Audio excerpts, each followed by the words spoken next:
caso, que aí vai juntar cuidados paliativos e luto, até a ideia de cuidados paliativos ao longo da doença. Eu estou corrigindo o que a gente sempre falou do luto antecipatório, né? Para a gente não usar, porque dá uma ideia equivocada, que é você olhando para a morte. Antecipa? Como assim? Né? Quando você tem muito a fazer ao longo da doença. Né? E eu me lembrei de um rapaz que entrou na pesquisa lá de Sorocaba, e ele veio ele vinha, estava naquele ambulatório o dia que eu ia para a pesquisa, e eu fui falar com ele, estava com a esposa, um casal jovem, e ele tinha um câncer de pulmão, e ele era caseiro de um sítio. O que uma coisa tem a ver com a outra? O que faz o caseiro de um sítio? A última coisa que ele faz é ficar quieto, né? E com o câncer de pulmão dele, ele conseguia andar, ver se a cerca estava em ordem, ver se a árvore caiu e tudo mais. Ele não conseguia, né? E, no contexto, ele morava no sítio, então era emprego e casa. Emprego, casa e horta, né? Então, o grande medo dele é que, quando ele morresse, a mulher e os filhos tivessem que sair, né? Porque aí era tudo. O patrão ia deixar ela lá, ele ia ter que botar um caseiro lá, né? Na falta dele. Seria substituído. Seria substituído. E aí a perda é assim, né? Emprego, casa, alimento, aquele alimento ali, tudo produzido, legal, né? E ele chega com essa angústia. Então ele tinha consciência da gravidade do estado, né? E a gente falando, a mulher dele, na primeira vez ela não estava, ela começou a vir. Era semanal, então eu pedi, fala para ela vir, semana que vem, eu vou estar aqui, vou querer conhecer e tal. E ele ficava muito aflito porque tinha coisa, o luto dele por ele, pela vida dele, né? E pensar na experiência para ela e para os filhos. Então, eu comecei a trabalhar com eles assim. Eu falei, vocês são sócios, né? Ué, vocês não são casados? Quando vocês casaram, vocês falaram que vocês iam ser sócios na vida. Vocês fizeram uma sociedade, né? Então, uma sociedade, assim, um entra com uma coisa, o outro entra com outra. Não é assim que funciona? Falei, tá bom. Você entra com a sua experiência, o que você já aprendeu, o que você sabe fazer aqui no sítio e tudo mais, que ela não tem. Porque ela tem outro lugar ali, o que ela faz, como ela se ocupa. E agora ela tem uma coisa que você não tem agora. Ela tem as pernas para andar por aí, fazer as coisas. Então vamos fazer uma sociedade disso, né? Aí parecia assim, no começo, uma coisa meio estranha, que a psicóloga está falando aí, né? O que ela pode fazer que você não pode? Porque estava muito na linha, ela não sabe. Eu falava, ela não sabe porque você não ensinou, né, meu bem? Ensina que ela aprende, né? Aí, e talvez não conseguindo ver juntos, né? O que eles poderiam fazer juntos. Ficava assim. A ideia da sociedade, né? Era assim, ela tem as pernas e você tem a experiência. Então, para você dizer para ela, precisa passar a cerca, assim, porque ali tem um bicho que fura a cerca e entra. Ela não sabe disso, né? Mas ela tem as pernas, ela vai lá e vai fazer isso. E vai vir contar para você o que ela encontrou.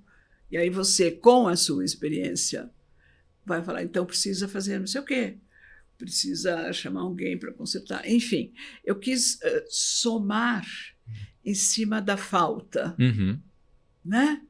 Para não ficar, eu não posso mais fazer o meu trabalho. Tá, você não pode mais fazer o seu trabalho do jeito que você fazia, beleza? Não tem mais do jeito que você fazia.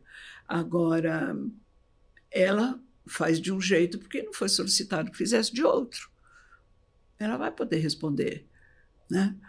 Aí ele topou, primeiro meio assim, mas eles foram e conversaram em casa sobre isso. E na semana seguinte, porque eles iam toda semana, né? Eu colhia a entrevista toda semana. Na semana seguinte já estavam todos combinados como é que ia ser, né? E tinha na cidade uma ONG que dava apoio para os pacientes de câncer dali do hospital especificamente, e na ONG eles foram... ele fazia coisas manuais, o rapaz. Ele fazia, sabe, pregador de roupa de madeira, aquele antiguinho? Ele desmontava e fazia coisas, cadeirinhas, mesas, né? Então, para quem não podia sair, quem não podia mais andar o sítio inteiro, né? Ele fazia aquilo, né? E uma coisa interessante, a ONG dava... era doação, dá para quem quisesse fazer alguma coisa, e ele fizesse o que quisesse, né? Aí eu falei assim, por que você não vende? É trabalho seu, por que você não vende? Aí ele, né? Não tinha pensado. Isso que é legal de você ver, não é nada mágico, mas você mostra alguma coisa que aquela pessoa não pensou. Ele podia falar assim, imagina, é loucura, não vou vender coisa nenhuma, né? Aí o que aconteceu? Ele conversou com a dona do sítio, a patroa dele, sobre os negocinhos que ele estava fazendo e tal, e que ele queria pôr para vender. E ela disse, o meu coração entendeu diferente. Ela disse para ele que ela tinha levado num bazar, não sei o quê, e tinha vendido tudo. O meu coração diz, ela comprou. Ela comprou para ele ficar bem contente, né? Sabe? Porque ela poderia fazer isso perfeitamente. Sim. Aí, olha, vendi, as pessoas gostaram e tal, e ele ficou contente, né? Então, percebe? Foi o luto da doença, as limitações que eles tinham ali, pensar como vai ser a vida depois. E este movimento dele... do casal, né, porque ela se engajou muito bem, dizia que era possível um depois ali sem ele. Olha. Né? Então, para ele foi legal pensar o que fica depois da minha morte, né? O que permanece, o que eu faço para que permaneça, né? Então, eu lembro desse caso com muita alegria, né? Porque as conversas eram difíceis, tinha um sofrimento muito grande. Eu ganhei um monte de coisinha de pregador de roupa que tem muito valor para mim, né? E que caso emblemático, porque quando a gente fala de luto, às vezes uma pessoa que está tendo um contato inicial, ela não consegue associar ao luto das perdas. Não só o luto da perda da vida, mas... das atividades e tudo que representava. E nesse caso ficou muito claro como ele em vida, e ainda guardando uma funcionalidade, vinha tendo vários lutos de questões futuras, do que ele não podia fazer mais. E ver isso como um luto é uma forma de poder fazer uma atuação. Claro, por isso que eu falo, é o luto ao longo da doença. Eu estou falando de um cara que tinha as duas pernas bonitinhas lá, mas não tinha fôlego. Ele não andava porque ele não conseguia dar 3 passos. Nossa, e quanto que é profundo, né? A gente escutar um especialista nisso, os significados, né, que a senhora traz. Não é dar dica de, vai lá, busca uma outra função, não é sobre isso.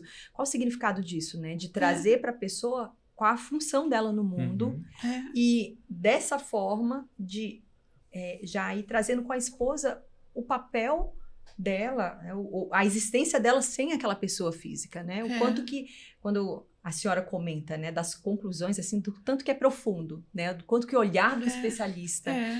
E aí que eu falo, o amigo vai lá no sítio e fala para ele, imagina, cara, você vai sair dessa, você vai ficar bem, você é forte. Ótimo, o amigo precisa falar isso. É o papel do amigo, né? Mas é amigo. Não é um terapeuta. Não é o que a gente fala. E o comprometimento. Sim. Porque a senhora comentou, né? Semanalmente com sessões de uma forma estruturada. Então, se tinha um comprometimento daquilo que estava sendo mostrado e apresentado, até o quanto que ele aceitava. Porque a senhora falou, às vezes era muito uma forma dele mudar o olhar. E ele mesmo entende, olha, isso é possível em si. E ir acompanhando, isso é muito diferente. Você veja, eles iam, porque eles faziam parte da pesquisa. Eu tinha lá um instrumento da Irene Higginson para eu preencher os negocinhos lá, né? Mas não é uma coisa que eu vou perguntar para o cara, você dormiu bem?